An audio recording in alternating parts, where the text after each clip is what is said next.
기도 한번 드리겠습니다. 아버지 하나님 감사합니다. 하나님의 교회를 세워가기 위해서 믿음의 사람들을 세워주신 것 감사하고, 아버지 하나님 무엇보다도 믿음의 사람들이 아버지 하나님 신앙생활에 있어서나 삶의 모습에 있어서 아버지 하나님 존경받고 인정받을 수 있는 믿음의 사람들이 될 수 있도록 스스로를 돌아보아 주님 앞에서 스스로를 겸비할 수 있는 믿음의 사람들로 세워 주시옵소서. 감사드리고 예수님 이름으로 기도드렸습니다. 아멘. 오늘 우리 말씀 보도록 하겠습니다. 우리 오늘은 사무엘상 16장입니다.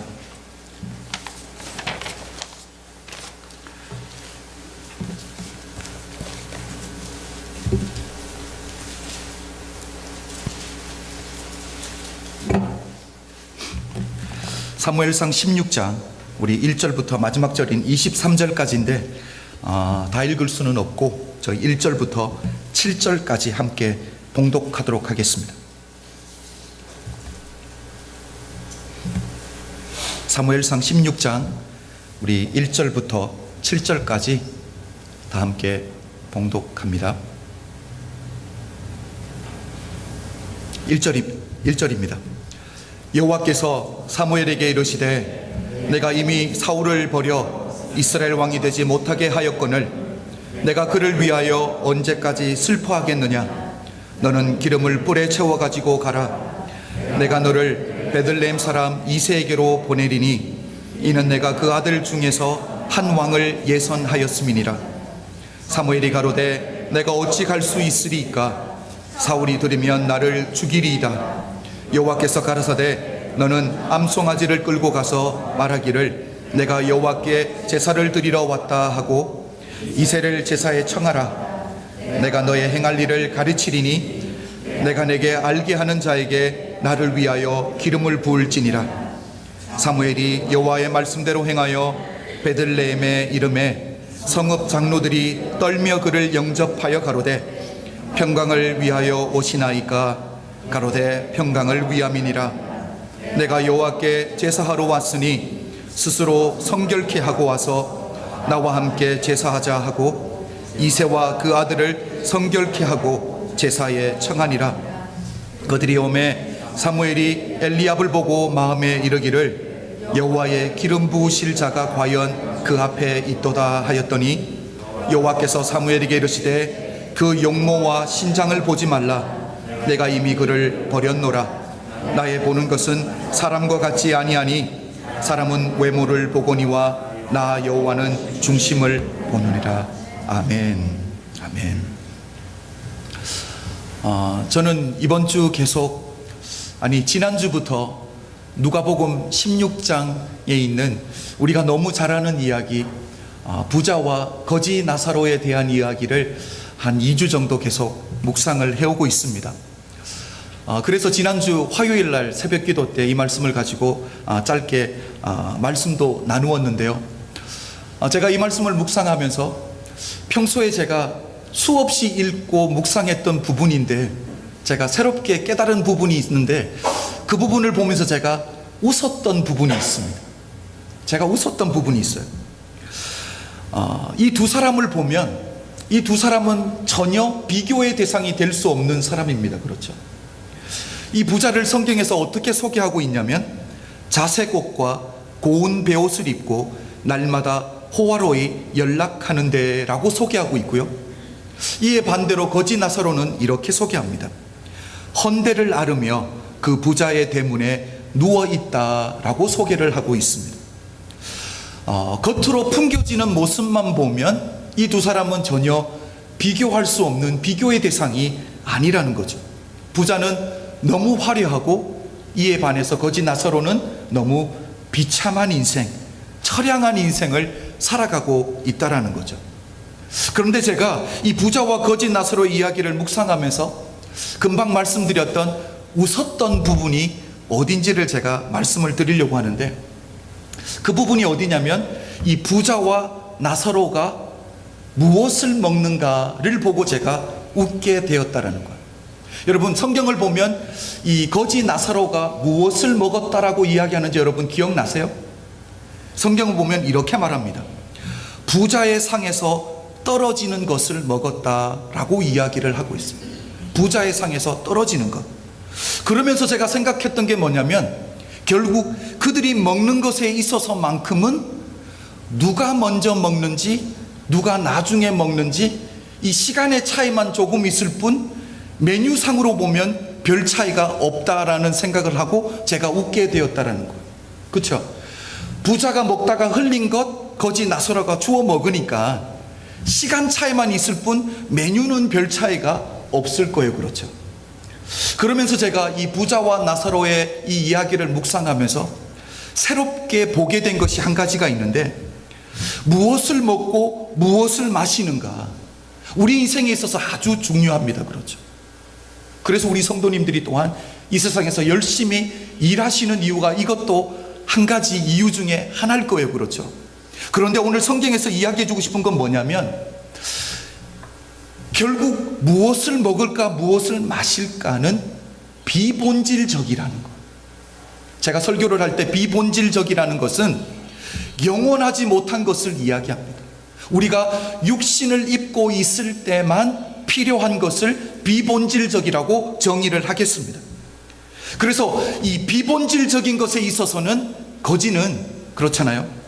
이 먹는 것, 음식에 있어서만큼은 부자보다 조금 늦게 먹었을 뿐이지 메뉴에 있어서는 별 차이가 없었다라는 거죠. 그래서 조금 늦게 먹고 덜 먹는 것은 우리가 인생을 살아가는데, 그렇게 우리가 살아가는 데 있어서는 중요하지만 생명을 유지하는 데는 그렇게 중요한 것이 아니더라니까요. 결국 누가복음 16장을 보면 부자도 죽고 거지 나사로도 죽는데 어떻게 죽느냐면 같은 절에서 둘이가 같이 죽더라고요. 부자가 아무리 더 건강하게 오래 살기 위해서 좋은 것을 챙겨 먹었다고 해도 생명은 우리 하나님 손에 달려있는 줄로 믿습니다. 하나님이 부르시면 다 놓고 가야 되는 거예요. 거지 나사로는 이 비본질적인 것, 무엇을 먹을까 무엇을 마실까에 있어서는 부자보다 조금 타이밍이 늦었을 뿐입니다. 자, 그런데 이 비본질적인 것에 있어서 타이밍이 늦었지만 본질적인 것에 있어서는 어떻냐라는 거예요. 인생이 살아있을 동안에 예수 그리스도를 구주로 영접하고 죽었을 때에 영원한 생명을 얻어서 아버지 아브라함 품에 안기게 된 줄로 믿습니다. 여러분, 그런데 부자는 어떻습니까? 인생을 살아있는 동안에 우리 코끝에 호흡이 걸려있는 동안은 좋은 것 먹고 화려하게 생활했습니다. 그런데 살아있는 동안에 영원하지 못한 것은 가지고 누리고 있었지만 영원한 것, 본질적인 것은 어떻냐라니까. 회개와 구원과 영원한 생명과 아버지 집인 천국은 어떻습니까? 누가복음 16장을 보면 부자가 후회하고 통곡하는 부분이 있습니다. 아버지 아브라함을 향해서 이렇게 말합니다. 아버지 아브라함이여, 나를 긍휼히 여겨주십시오 라고 이야기하는 부분이 있습니다. 여러분, 이 부분은 긍휼히 여겨달라는 것은 나를 불쌍히 여겨달라는 거예요. 내가 하나님 앞에서 잘못 산 걸 인정하고 후회하며 회개하는 장면입니다. 그런데 이 본질적인 것에 있어서, 이 신앙에 있어서, 믿음에 있어서, 구원에 있어서, 영생에 있어서 타이밍이 늦었다라는 거예요. 후회는 하고 회개는 했지만 타이밍이 늦어버렸다라는 거예요. 회개는 하고 있지만 그 회개를 하나님이 회개로 더 이상 받아주시지 않았다라는 게 문제라는 거죠. 저는 오늘 본문인 이 사울 왕의 모습을 보면서도 부자와 똑같은 형편에 처해 있다라는 것을 보게 되었습니다. 지난 주일날도 제가 잠깐 터치했던 부분인데요, 어떻게 보면 사울 왕도 자신의 잘못된 부분을 인정하고 후회하고 회개하는 것처럼 보입니다. 우리 15장 23절과 30절을 다 한번 보겠습니다. 우리 한번 보여주십시오. 24절 먼저 한번 읽어볼 텐데, 여러분, 제가 빨갛게 하이라이트한 부분을 여러분 집중해서 보시면 됩니다. 24절 다 함께 봅니다. 시작. 사울이 사무엘에게 이르되 내가 범죄하였나이다. 내가 여호와의 명령과 당신의 말씀을 어긴 것은 내가 백성을 두려워하여 그 말을 청종하였음이니이다. 여러분, 내가 범죄하였다라고, 여호와의 말씀을 불순종해서 범죄했다라고 인정하고 있습니다. 이 부분만 보면 회개하는 것 같아요. 그렇죠? 우리 30절 다시 한번 읽습니다. 시작. 사울이 가로되 내가 범죄하였을지라도 청하옵나니 내 백성의 장로들의 앞과 이스라엘 앞에서 나를 높이사 나와 함께 돌아가서 나로 당신의 하나님 여호와께 경배하게 하소서. 역시 사울이 스스로 범죄했다라고 인정하고 회개하고 있습니다. 그런데 사울이 회개를 언제 했는가가 중요하다라는 거예요. 사울이 이 말을 언제 했습니까? 사무엘 선지자를 통해서 어떤 하나님의 말씀을 들었어요? 하나님이, 여호와 하나님께서 사울 왕의 불순종함을 인해서 여호와 하나님도 사울을 왕으로 버리셨다라는 이야기를 듣고 나서라는 거예요. 사울 왕이 스스로 범죄했다라고 인정하고 회개는 하고 있는데 문제가 무엇이냐라니까요. 타이밍이 문제라는 걸, 타이밍이 늦어버렸다라니까요. 하나님께서 왕을 버리셨다라는 그 이야기를 듣고 코너에 몰려서 어쩔 수 없이 회개하는 것을 하나님이 회개로 받아주시지 않으셨다라는 게 문제죠. 사울 왕이 회개할 수 있는 기회가 주어졌을 때는 무엇을 했습니까? 핑계를 댔습니다. 그렇죠. 책임을 다른 사람들에게 전가했습니다. 그런데 기회가 지나가고 나서 회개는 하고 있는데 그 회개를 하나님이 회개로 받아주시지 않고 있다는 사실입니다. 사랑하는 성도 여러분, 하나님이 우리에게 오늘 한 가지 분명하게 기억하기를 원하시는 말씀이 있습니다. 인생을 살아가는 동안에 비본질적인 부분에 있어서는 우리가 조금 늦어도 괜찮습니다. 타이밍이 늦어도 괜찮습니다. 제 스스로를 한번 보니까 저는 학교 다닐 때 운동을 했던 사람입니다. 그래서 우리 자녀들 키우면서 이 공부하고 좋은 대학 가는 거 너무너무 중요하잖아요. 그렇죠? 근데 저는 학창 시절에 남들 대학교 갈 때 저는 가지 못했습니다.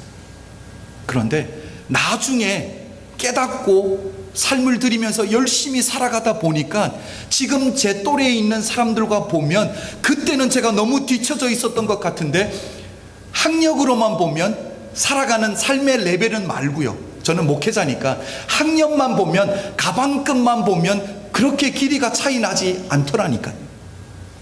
그게 다가 아니고요. 인생은 60 정도만 되면 학력은 평준화를 이루게 됩니다. 그렇죠? 60이 넘은 분들이 학력 따지는 분 제가 보지 못했습니다. 우리 아름다움, 미도 마찬가지 아닙니까? 우리 젊었을 때 아름다움 참 중요합니다. 그렇죠? 그런데 60 넘으시고 70 넘어서 모세에 가면 그것도 거기더라니까요. 다 평준화를 이루게 됩니다. 못난 할머니, 예쁜 할머니 안 나누잖아요. 그렇죠? 그냥 할머니는 할머니고 권사님은 권사님이지. 결국 우리 인생 가운데서 비본질적인 것은 조금 늦어도 괜찮고 조금 모자라도 괜찮습니다. 그런데 오늘 성경에서 말하는 것이 무엇입니까? 우리 인생에 있어서 본질적인 것이 있다라니까요. 하나님을 만날 만할 때 만나야 되고요, 우리가 회개할 만할 때 회개를 해야 되고, 우리가 구원 얻을 수 있는 기회가 있을 때 구원받지 못하면 그때는 너무 늦을 수 있다라는 사실입니다. 우리 사랑하는 성도님들은 회개하고 돌아설 수 있는 하나님이 기회를 주실 때에 그 구원을 붙들고 영원한 생명을 얻어서 이 땅 가운데 살아가면서 주의 복음을 전하면서 이 땅을 변화시키는 하나님의 사람들로 살아드리기에 부족함이 없는 분들이 되시기를 주님의 이름으로 축복합니다. 여러분, 우리가 정말 타이밍만을 놓고 보면 지금이 바로 은혜 받을 때인 줄로 믿습니다. 오늘 우리가 예배 가운데 나와 있다라는 거죠. 예배 가운데 나와 있다라는 뜻이 무엇입니까? 여러분, 하나님이 우리에게 은혜 받을 수 있는, 돌아설 수 있는 기회를 주신 줄로 믿습니다. 이 기회를 놓치면 아니 되는 줄로 믿습니다. 뿐만 아니라 하나님이 우리에게 가정을 주셨습니다. 하나님이 우리에게 서로 사랑하고 섬길 수 있고 가정을 함께 만들어 갈 수 있는 기회를 주셨을 때 온전하게 만들어 갈 수 있는 믿음의 사람 되십시오. 기회를 놓치지 않기를 주의 이름으로 축복합니다. 그래서 우리 교회 성도님들은, 우리 크로스로드에 속한 모든 성도님들은 하나님이 기회를 주셨는데 그것 놓치고 나서 나중에 그때 이랬을 걸 저랬을 걸 후회하지 않는 인생 되시기를 주님의 이름으로 축복합니다. 저는 이런 질문을 한번 해보게 되었습니다. 하나님이 불순종하는 사울을 버리신 후에 무엇을 하셨나? 사울을 버리신 후에 우리 하나님이 하신 일이 무엇입니까? 우리 하나님이 사람을 찾으셨습니다. 어떤 사람을요? 아버지의 마음에 합한 사람을 찾으셨다라는 것. 가만히 보면 성경 전체의 이야기가 사람 찾는 이야기잖아요, 그렇죠? 하나님이 아브라함을 찾아오셨고요, 이삭을 찾아오셨고, 야곱을 찾아오셨고, 이스라엘 백성들을 구원하기 위해서 모세를 찾아오셨고, 주님이 12 제자들을 찾아가셨습니다. 오늘도 예배를 통해 하나님이 하나님의 마음에 합한 한 사람을 찾고 계신 줄로 믿습니다. 1절을 다 함께 보겠습니다. 오늘 본문 1절입니다. 우리 다 함께 읽습니다. 시작. 여호와께서 사무엘에게 이르시되 내가 이미 사울을 버려 이스라엘 왕이 되지 못하게 하였거늘 내가 그를 위하여 언제까지 슬퍼하겠느냐? 너는 기름을 뿔에 채워 가지고 가라. 내가 너를 베들레헴 사람 이새에게로 보내리니 이는 내가 그 아들 중에서 한 왕을 예선하였음이니라. 아멘. 하나님께서 이새의 아들들 중에, 이새가 아들 몇 명이죠? 아들 8명 중에 하나들을 왕으로 예선했다라고 말씀하고 있는데, 우리는 이미 그 사람이 다윗이라는 사실을 잘 알고 있습니다. 여러분, 다윗 입장에서 한번 생각해 보십시오. 하나님이 나를 지명하여 불러서 이스라엘의 왕으로 세우셨다라는 것, 정말 감사한 일입니다. 그렇죠? 그런데 그 반대편에 서 있는 한 사람이 또 있어요. 그렇죠? 사울왕 입장에서 한번 생각해 보자라니까. 여러분, 사울왕 입장에서 한번 생각해 보시면 어떻습니까? 사울은 여전히 왕입니다. 왕의 자리에 앉아 있습니다. 그런데 그 자리가 자기 자리가 아니라니까. 언제까지만? 기한이 정해져 있다라니까. 우리가 이야기하는 시한부 인생이라니까요. 언제까지입니까? 하나님이 다윗을 왕으로 세우시기까지, 하나님이 다윗을 훈련하는 그 기간 동안만 사울은 왕의 자리를 앉아있을 뿐이라니까. 여러분, 가만히 생각해 보면 정말 불쌍한 인생 아닙니까? 자기는 이 자리가 내 자리라고 생각하고 내가 왕이라고 앉아있는데 그 자리가 자기 자리가 아니라는 사실을 사울만 모르고 있다라니까. 이 말씀을 우리 사랑하는 성도님들이 각자의 인생 가운데 한번 적용해 볼 수 있으면 너무 좋겠습니다. 내가 서 있는 그 자리, 내가 앉아 있는 그 자리, 내가 누리고 있는 그 모든 것이 내 거라고 나는 생각하고 있는데 하나님이 보실 때 그 자리가 더 이상 내 것이 아닐 수 있다라는 사실이 참 두려운 말씀이죠. 그렇죠? 저는 특히 목회자로서 정말 두려운 말씀이었습니다. 제가 크로스로드 교회에 담임 목사라는 타이틀을 가지고 있기 때문에 하나님이 나를 사용하신다? 아닐 수 있다라는 거죠. 이 자리가 내 자리가 아닐 수 있다라는 거예요. 단지 하나님이 다윗을 준비하는 기간 동안만 내가 이 자리에 앉아있는 사람일 수도 있다라는 거죠. 참 두려운 말씀입니다. 그래서 우리가 기억해야 될 가지가 한 가지가 있습니다. 지금 우리가 믿음의 사람이라면 내가 서 있는 그 장소, 나의 위치, 나의 영향력, 내가 가지고 있는 것, 내가 가지고 누리고 있는 그 모든 것이 내 것이 아닐 수 있다라는 사실입니다. 여러분, 사울 왕은 자기가 왕자리에 앉아 있는 이것이 하나님의 임재와 동일한 것이라고, 하나님이 인정해 주는 자리라고 생각했던 거예요. 그런데 현실은 무엇입니까?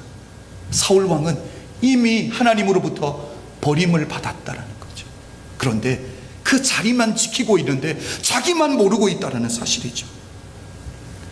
사랑하는 성도 여러분, 하나님께서 사울을 버리시고 하나님의 마음 합한 자 한 사람을 세우시는 걸 보고 우리가 여기서 깨달아야 되는 게 무엇입니까?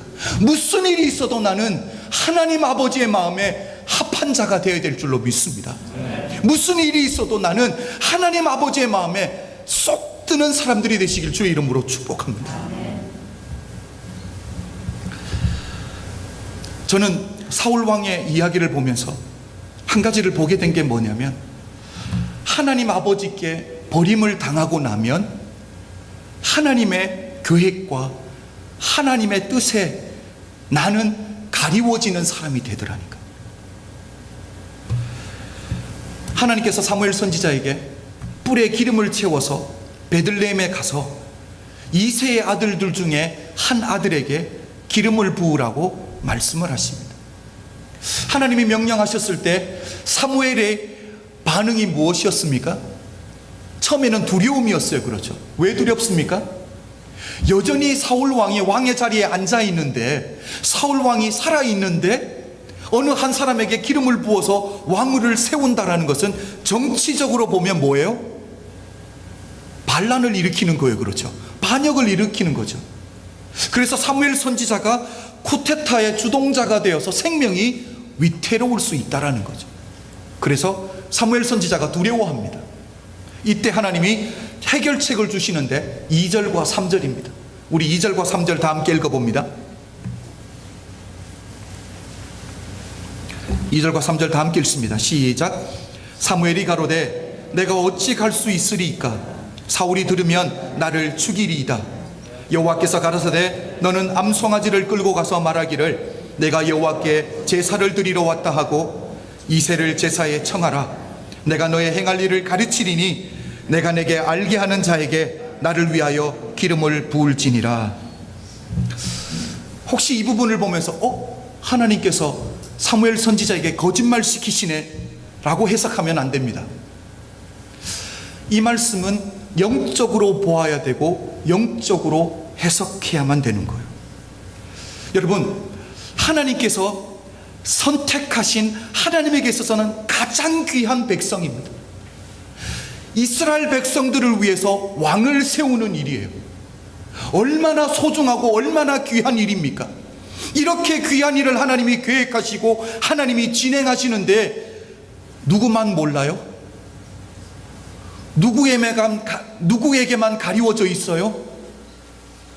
사울 왕은 몰랐다는 사실이에요. 이렇게 귀한 일을 하나님이 준비하시고 행하시는데 사울 왕에게는 하나님의 뜻이 가리워져 있었다라는 사실입니다. 우리 하나님은 당신이 행하시는 일을 모든 사람들에게 보여주시는 분은 아닙니다. 그렇다고 모든 사람들에게 가리우시는 분도 결코 아니시라는 거죠. 오늘 본문의 사무엘 선지자는 어떻습니까? 하나님의 음성을 분명하게 듣고 하나님이 행하시는 일을 알고 있다라는 사실이죠. 그리고 예배에 초청을 받았던 다윗의 아버지 이새는요, 사무엘 선지자 앞에 지나갔던 다윗의 7형은요, 뿐만 아니라 베들레헴에서 사무엘 선지자를 영접했던, 환영했던 장로님들은요, 그 예배 가운데 참석했던 모든 사람들은 지금 하나님의 뜻을 분명하게 보고 있는 거잖아요. 그렇죠? 여러분, 그들이 바보입니까? 마지막에 결국 다윗이 와서 사무엘 선지자가 기름을 붓는다라는 이 뜻이 무엇인지 사람들이 몰랐을까요? 하나님이 사울 왕 대신 다윗을 왕으로 세운다라는 것, 이걸 다 아는데 예배에 참석한 모든 사람들은 보게 되는데 이렇게 귀한 일을 한 사람은 모르고 있더라니까. 한 사람에게는 가리워져 있더라는 사실이에요.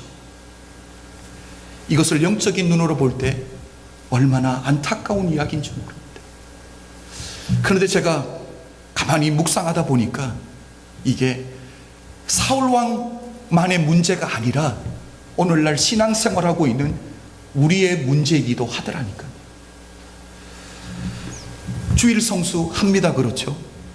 우리 그 정도 신앙의 수준은 됩니다. 주일날 예배 나오는 수준은 돼요.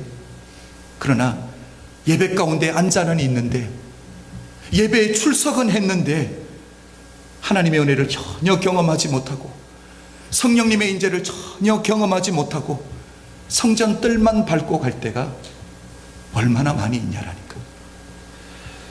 하나님의 자녀라고 떳떳하게 말은 하고 있는데 나를 향한 하나님의 계획과 나를 통해서 하나님이 이루시고자 하는 하나님의 뜻이 무엇인지조차 이해도 못하고 관심도 없이 살아간다면 오늘 본문에 있는 사울 왕과 오늘 내 모습이 무슨 차이가 있냐라는 거.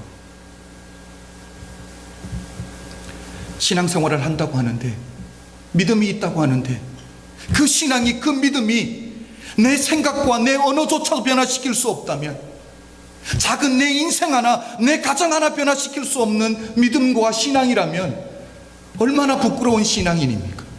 여러분, 하나님이 우리에게 주신 복음은 그렇게 값싼 복음이 아니라는 사실이에요. 당신이 가장 아끼시는 독생하신 예수 그리스도를 십자가에 찢어 죽일 정도로 그렇게 사랑해서 주신 분이 바로 복음이, 그 복음이라는 사실입니다. 우리의 인생이 변화되어야 될 줄로 믿습니다. 우리 인생 가운데 복음이 선포됐다면 우리 인생이 변화되어야 될 줄로 믿습니다. 여러분, 무슨 일이 있어도 하나님의 뜻과 하나님의 계획이 나에게는 보여지고 이해되는 믿음의 사람들이 되시길 주의 이름으로 축복합니다. 그러기 위해서는 예배에 성공해야 돼요. 예배에 실패하면 안 돼요. 사랑하는 성도 여러분, 예배에 성공하기 위해서 우리 몸부림칠 수 있는 하나님의 교회가 되기를 주의 이름으로 축복합니다. 저는 사무엘 선지자를 보면서 영적인 부분에 있어서만큼은 실수를 반복하면 아니 되겠다라는 생각을 하게 되었습니다. 사무엘 선지자가 베들레헴에 도착해서 이세 아들들이 한 명씩 지나가게 되죠. 첫째 아들이 누구입니까? 엘리압이 도착하게 됩니다. 그런데 여기서 사무엘이 한 가지 실수를 범하게 됩니다. 우리 6절과 7절 다 한번 볼까요?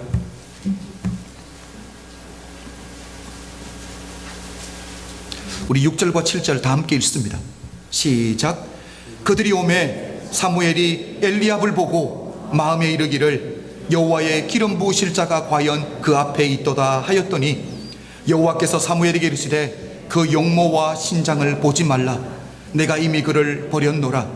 나의 보는 것은 사람과 같지 아니하니 사람은 외모를 보거니와 나 여호와는 중심을 보느니라. 아멘. 사무엘 선지자가 무엇을 또 어떤 실수를 반복하고 있습니까? 겉으로 보기에 너무 준수했던 사울왕. 사울왕이 결국 하나님 앞에 불순종하고 버림받았다라는 사실을 까맣게 잊어버리고 있었다. 엘리압을 보면서 엘리압의 그 겉모습과 용모와 그 키를 보고 사무엘이 또 실수를 하는 거예요. 엘리압에게 기름을 부으려고 했다라는 사실이죠. 저는 사무엘 선지자가 똑같은 실수를 반복하는 것을 보면서 어떤 생각을 했냐면, 아무리 뛰어난 영성을 가지고 있고 아무리 대단한 하나님의 능력을 삶 가운데 나타내는 하나님의 사람이라고 할지라도 인간은 별 수 없구나. 인간은 거기서 거기라는 거예요. 여러분, 사람을 높여서는 아니 되는 줄로 믿습니다. 우리 인생에 높아지실 분은 하나님 한 분밖에 없는 줄로 믿습니다. 여러분, 선지자의 눈이, 선지자의 생각이, 선지자의 판단이 늘 옳지만은 않더라니까요. 아무리 하나님의 사람이라고 해도 우리 하나님의 영성의 수준을 갖춘 자는 아무도 없는 줄로 믿습니다. 그래서 제가 우리 교회에 운영위원을 세웠던 이유가 바로 이 이유입니다. 제가 아무리 기도하고 몸부림치고 하나님의 뜻을 붙들고 살려고 해도 어느 누구도 완벽할 수 없거든요. 그래서 믿음의 사람들이 필요한 줄로 믿습니다. 동력자들이 필요한 줄로 믿습니다. 함께 기도하며 함께 짐을 짊어져 줄 수 있는 믿음의 사람들이 필요한 줄로 믿습니다. 그래서 우리가 생각해야 될 것이 뭐냐면, 우리는 늘 순간순간 내가 살아있는 그동안 내가 얼마나 부족하고 연약한 존재라는 사실을 인정하고 살 수밖에 없더라고요.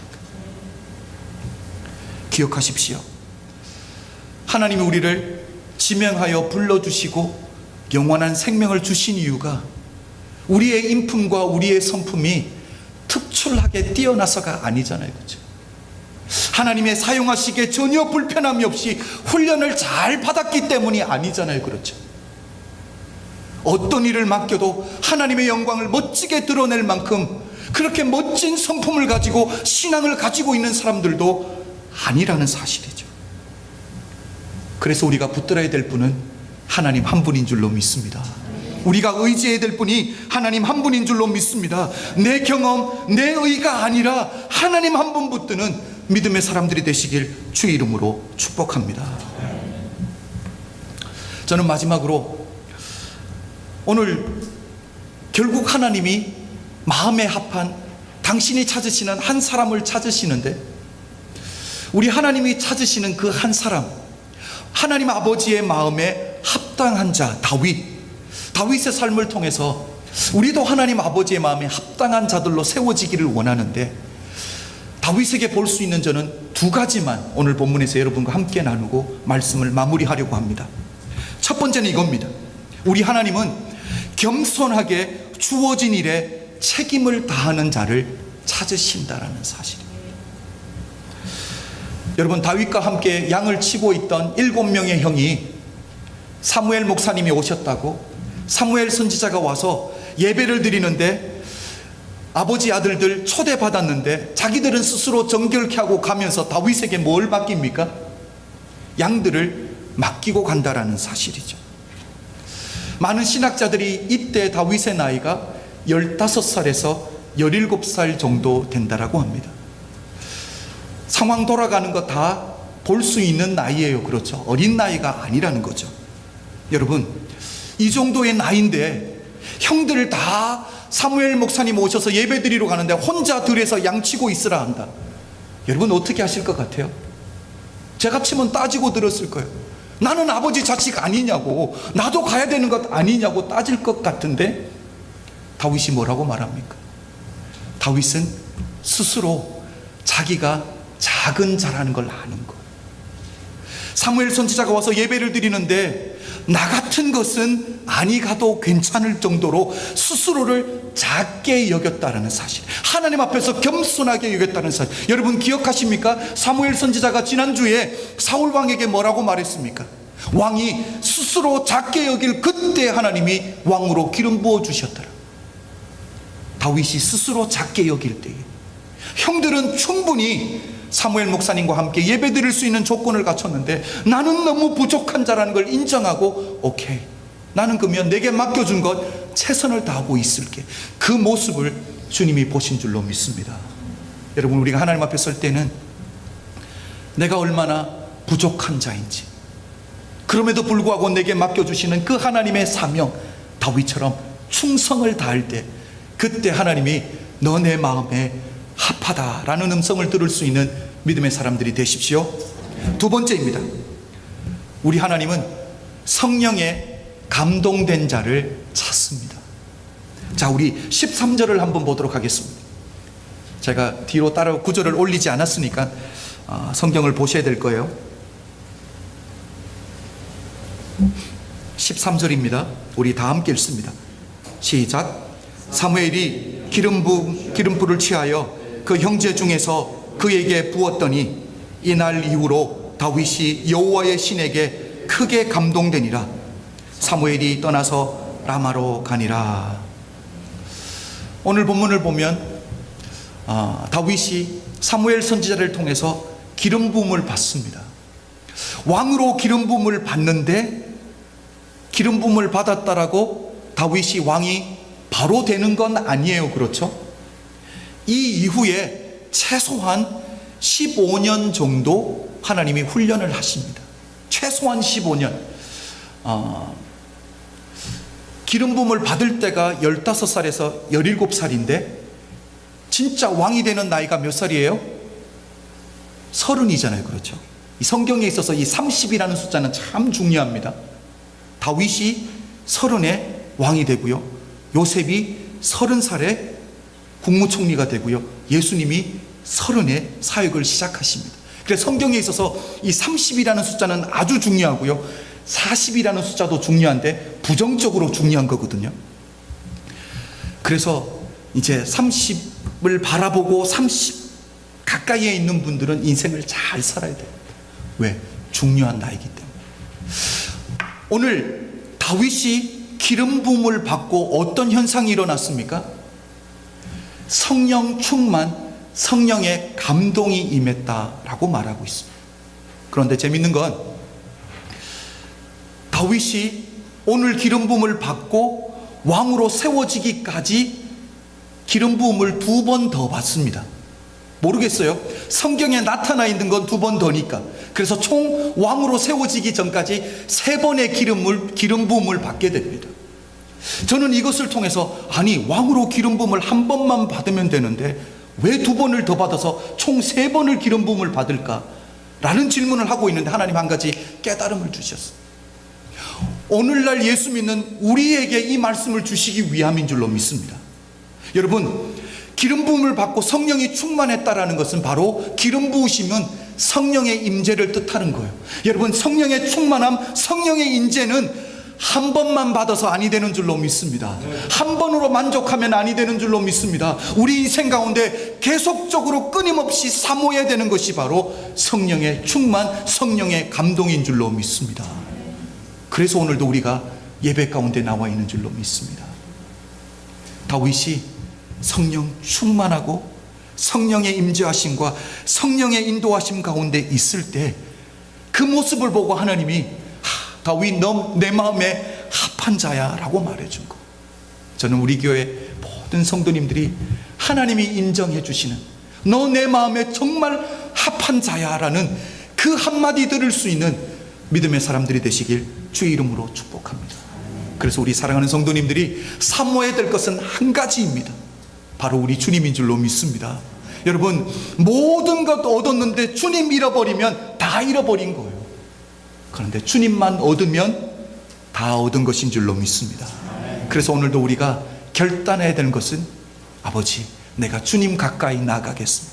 주님 곁으로 나아가겠습니다. 이런 신앙의 고백이 있어야 될 줄로 믿습니다. 그래서 우리가 마지막으로 함께 찬양드리고 싶은 것이 바로 주님 곁으로 날 이끄소서입니다. 우리 다 함께 일어나서 마지막 찬양 우리 신앙으로 한번 고백해 보도록 하겠습니다.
주님만이 내 모든 것 되십니다.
그렇습니다. 어떤 상황 가운데서도 주님이 우리 곁에 우리 가까이 있다라는 사실 결코 잊지 않는 하나님의 사람들이 될 수 있도록 은혜 베풀어 주시옵소서. 아버지 하나님, 아직도 우리 하나님 당신의 마음에 합한 한 사람을 찾고 계신 분인 줄로 믿습니다. 그 한 사람을 찾을 때에 아버지 하나님, 우리 교회에서 우리 사랑하는 성도님들 한 사람 한 사람을 발견할 수 있는 놀라운 은혜가 있을 수 있도록 우리 주님 은총 베풀어 주시옵소서. 아버지 하나님, 우리 사랑하는 성도님들은 우리 마음속에 우리 하나님의 음성이 분명하게 들려지게 하여 주시옵소서. 너는 내 마음에 합한 자라는 우리 하나님의 음성이 들려질 수 있도록 그런 삶, 그런 신앙, 그런 복음 붙들고 살아가는 하나님의 사람 될 수 있도록 인도하여 주시옵소서. 아버지, 오늘도 우리가 하나님 우리에게 허락하신 것들을 주님 앞에 기쁨으로 돌려드렸습니다. 하나님, 이것은 우리의 일부분이 아니라 우리의 전부이고 이것이 바로 우리의 신앙인 줄로 믿습니다. 하나님, 우리 사랑하는 성도님들이 드린 것들로 인하여서 하나님의 교회가 든든히 세워질 뿐만 아니라 복음이 전해지는데 하나님의 생명에 흘러가는데 축복의 통로로 사용하여 주시옵소서.